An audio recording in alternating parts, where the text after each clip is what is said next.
हाय दोस्तों, तो आज मैं ऐसे एक इंटरव्यूज़ जो चल रहे हैं उन चलते हुए इंटरव्यूज़ में काफ़ी सारे दोस्तों के कुछ सवाल थे कि यार कि इंटरव्यू की लेंथ का क्या मतलब है।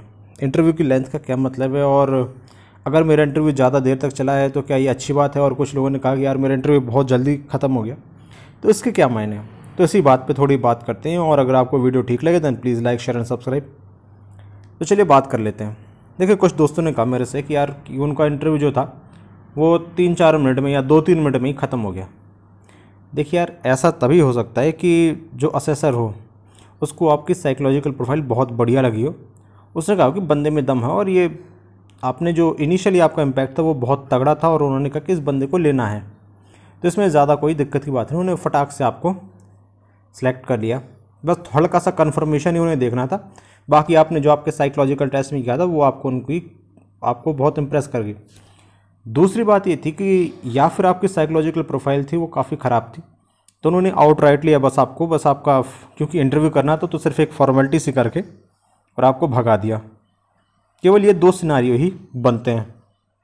अब देखिए, अब मैं ये साइकोलॉजिकल प्रोफाइल वाली बात कर रहा हूँ तो काफ़ी सारे लोग कह रहे नहीं, साइकोलॉजिकल टेस्ट तो ऐसे ही फर्जी थे और उसका कोई वेटेज नहीं था।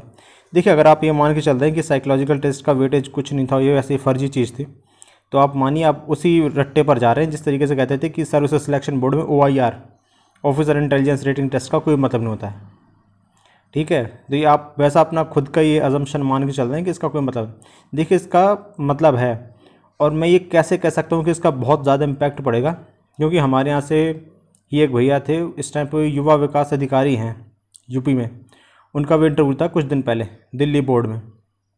और जब मैंने बात की तो उन्होंने बताया कि देखिए, जो इनका इंटरव्यू था उसका एक्सपीरियंस जब मैं उनसे पूछ रहा था तो उन्होंने बताया कि मुझसे इंटरव्यू की ड्यूरेशन में उन्होंने पूछ लिया कि आपने ये रिस्पॉन्सेज कैसे दिए हैं। मतलब ये बात तो सुनकर मैं खुद भी शॉक्ड रह गया कि ये लोग ये मुझसे इंटरव्यू के रिस्पॉन्सेज की बात कर रहे हैं। बोलते उनके पास जो मेरा पूरे रिस्पॉन्स शीट थी ना, उनके पास मेरी पूरी रिस्पॉन्स शीट थी। बोलते कि देखिए, आपने इस क्वेश्चन में कहा है कि आप किसी चीज़ पर न्यूट्रल हैं, और दूसरी बात में फिर से वही क्वेश्चन जब आए तो आपने कहा आप स्ट्रांगली एग्री। तो बोले आपकी जो साइकोलॉजिकल प्रोफाइल है वो काफ़ी वेरी कर रही है एक जगह से दूसरी जगह। तो बोल रहे थे कि आपने ये ऐसा क्यों आपने साइकोलॉजिकल टेस्ट दिया। तो बोलते काफ़ी सारे इस बात पे एक जो पैनलिस्ट था वो इस बात पे भड़क गया कि आपने कैसा साइकोलॉजिकल टेस्ट दिया है, आप में कोई यूनिफॉर्मिटी नहीं दिख रही है। तो जब ऐसा उन्होंने कहा तो बोलता कि तब मुझे समझ आया कि यार कि साइकोलॉजिकल टेस्ट था वो बिल्कुल से कर कह दिया जाए कि फर्जी था या उसका कोई वेटेज नहीं था, ये बिल्कुल गलत बात है। और अगर आप मानकर चलिए कि जिन लोगों ने अपने साइकोलॉजिकल टेस्ट में या तो ज़्यादातर न्यूट्रल मोड पे रहे हैं, या एग्री या डिसएग्री जिन्होंने नहीं किया ना, तो या फिर जिनके रिस्पॉन्स टाइम ज़्यादा देर में थे, उनको तो दिक्कत होने वाली है। अब देखिए, मैं क्यों कह रहा हूँ।